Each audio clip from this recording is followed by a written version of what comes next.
না, এত সুন্দর জায়গা কোথাও দেখি না, এত সুন্দর জায়গা কোথাও দেখি না, সাজিয়েছেন দয়াল রব্বানা ভালোবাসার জায়গা মদিনা, ভালো লাগার জায়গা মদিনা, ভালোবাসার জায়গা মদিনা।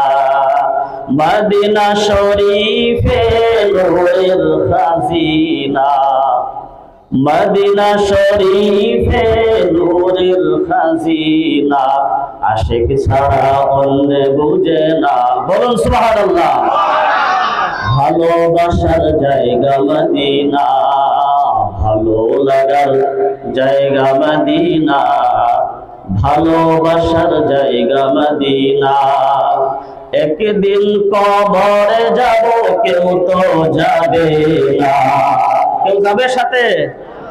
একদিন কবরে যাব, কেউ তো যাবে না, যাবে আমার শাহে মদিনা, ভালোবাসার জায়গা মদিনা, ভালো লাগার জায়গা মদিনা, ভালোবাসার জায়গা মদিনা। যতই দুরূদ পড়ি তৃপ্তি মিটে না।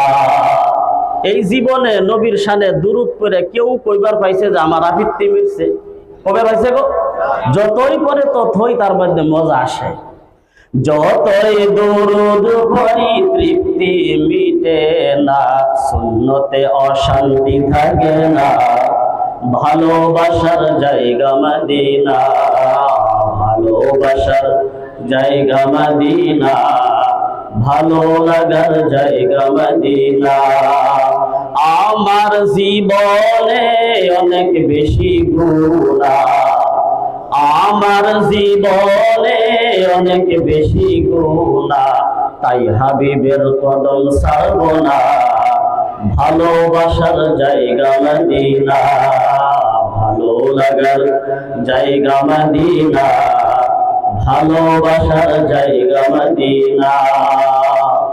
বন্ধুগণ, হযরতে ইদ্রিস আলাইহিস সালাম আল্লাহর একজন পয়গম্বর ছিলেন, যিনি দুনিয়ার জমিন থেকে নিজের চাহিদা মোতাবেক দুনিয়া থেকে বিদায় হয়েছে, জান্নাতে বসবাস করেছে। আমরা জানি পয়গম্বর ইদ্রিস আলাইহিস সালাম হযরতে আজরাইল আলাইহিস সালামের সাথে অনেক ভালোবাসা ছিল।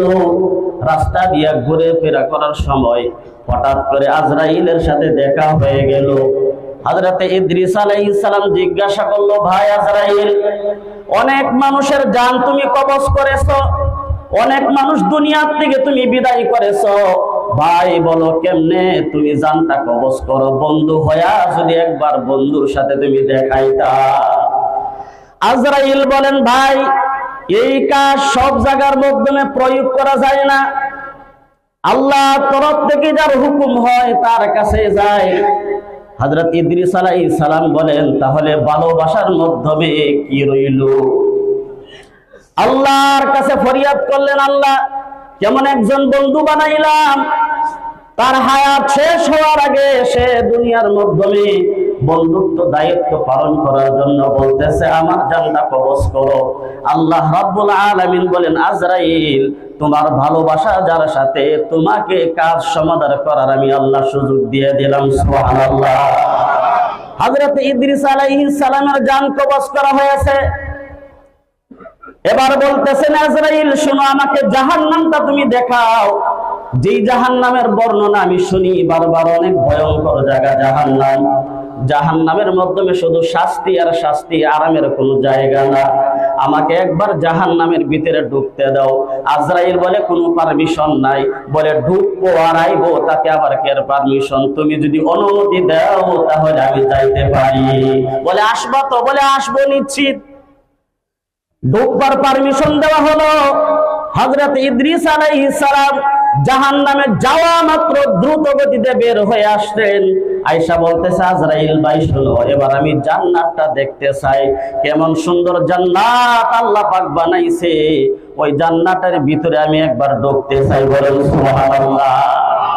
হযরতে আজরাইল বলেন, আল্লাহ গো, কোন বিপদের মধ্যে আমি পড়ে গেলাম। জাহান্নাম দেখাইলাম, এবার বলে জান্নাতে ঢুকবো। আমার মন হয় ইদ্রিস যখন জান্নাতের মধ্যে একবার ঢুকবে, দ্বিতীয়বার ফিরে আসা তার জন্য মুশকিল। তাহলে আমি আজরাইল দায়িত্বের মাধ্যমে বিপদের মধ্যে পড়ে যাইব। আল্লাহ রাব্বুল আলামিন বলেন তাকে পারমিশন দেও যাওয়ার জন্য। এবার হযরত ইদ্রিস আলাইহিস সালাম জান্নাতের মাধ্যমে ঢুকলেন। ঢোকার পর জান্নাত থেকে বাইর আর হয় না। হযরত আজরাইল ডাকতেছে, ভাই আমাকে বিপদে ফালাইছো। যেই জান্নাতের মাধ্যমে ঢোকার পারমিশন আমি তোমাকে দিলাম, এবার যেইভাবে জাহান্নাম থেকে বের হয়ে আসছো, এবার জান্নাত থেকে তুমি বের হয়ে যাও। হযরত ইদ্রিস আলাইহিস সালাম ছিলেন আল্লাহর পয়গম্বর, হুঁশিয়ার। বলতেছেন আল্লাহ পাক নিজে বলেছেন, খালিদিনা ফিহা আবাদা লা ইয়াবগুনা আনহা হিওয়ালা। একটু জোরে জোরে বলুন আল্লাহু আকবার। বলেন আল্লাহ জান্নাতে কেমন বানাইছে, যেই জান্নাতের মাধ্যমে প্রবেশ করার পর খালিদিনা ফিহা আবাদা, ওই জায়গা থেকে আর কখনো বের হবে না। আর সে বের হইতে চাইবেও না, জান্নাত থেকে বাইর হওয়ার জন্য তার মনটাও চাইবে না। যেহেতু আমি একবার ঢুকছি, আল্লাহর কথা অনুযায়ী আমি আর জান্নাত থেকে যেতে চাই না। বলতেছে আসো, বলে মানুষের মরণ কয়বার? বলে একবার। একবার তো আমি মরলাম, আমি তো একবার মরছি।